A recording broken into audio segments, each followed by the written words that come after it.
நீங்கள் பார்க்குற இந்த காட்சி நேத்தி பஞ்சாப் மாநிலம் பட்டியாலாவில் நடந்தது. எல்லோருக்கும் வணக்கம், நான் உங்கள் ஜே.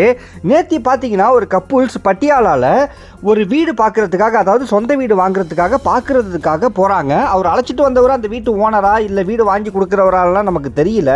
அந்த வீட்டை காமிக்க போகும்போது அந்த வீட்டு கதவை திறந்த உடனே பார்த்தீங்கன்னா உள்ளேருந்து ஒரு பிட்புல் வகை நாய் வெளில வந்துருச்சு. இந்த நாய் வந்து பல கண்ட்ரியில் வளர்க்குறதுக்கு தடை பண்ணியிருக்காங்க.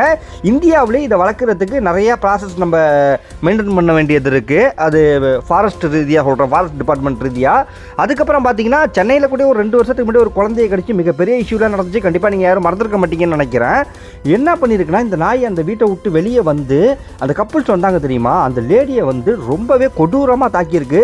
தடுக்க முயன்ற ஒரு கணவனையும் அதுக்கப்புறம் அது ரொம்ப கொடூரமாக மினிமம் எனக்கு தெரிஞ்சு ஒரு 2 நிமிஷத்துக்கு மேலே 3 நிமிஷத்துக்கு மேலே மாற்றி 2 பேரும் கடிச்சிக்கிட்டு இருக்கு. அதுக்கப்புறம் பார்த்தீங்கன்னா அக்கம் பக்கத்தில் உள்ளவங்களாம் ஒடியாந்து அந்த வீட்டோட ஓனரே அந்த நாயை வந்து அடிக்க சொன்னால் தடவி கொடுக்குறாங்க குச்சை வச்சு. பட் வயசானவங்க மாரி தான் இருக்காங்க, அவங்களால அவ்வளோ ஃபோர்ஸில் தான் அடிக்க முடியும்னு வச்சுங்க. கையை வச்சு கூட பிடிச்சி இழுக்கல, அந்த அளவுக்கு கூட அவங்க எதுவும் பண்ணல.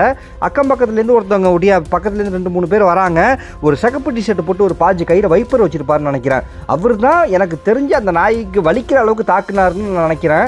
அதுக்கப்புறம் பார்த்தீங்கன்னா நல்லா அடித்து அந்த நாயை உள்ளே அனுப்பிட்டாங்க. 2 பேருக்குமே ரொம்ப இன்ஜுரி. அவங்க நடந்து போகும்போதே பாருங்கள், அந்த லேடியோட கையிலலாம் ரொம்பவே ஒரு ரத்த கரையாக இருக்கும். இந்த மாதிரி வகை நாய்களெல்லாம் வளர்க்குறத கொஞ்சம் நிப்பாட்டிக்கிட்டீங்கன்னா தேவலாம். இப்போ என்ன மாதிரி இதை பார்க்குறவங்க மாதிரி மிடில் கிளாஸ் யாரும் இந்த வகை நாய்களை வளர்க்க போகிறதில்ல. எங்களுக்கு வாங்குற அளவுக்கு சக்தியும் இல்லை.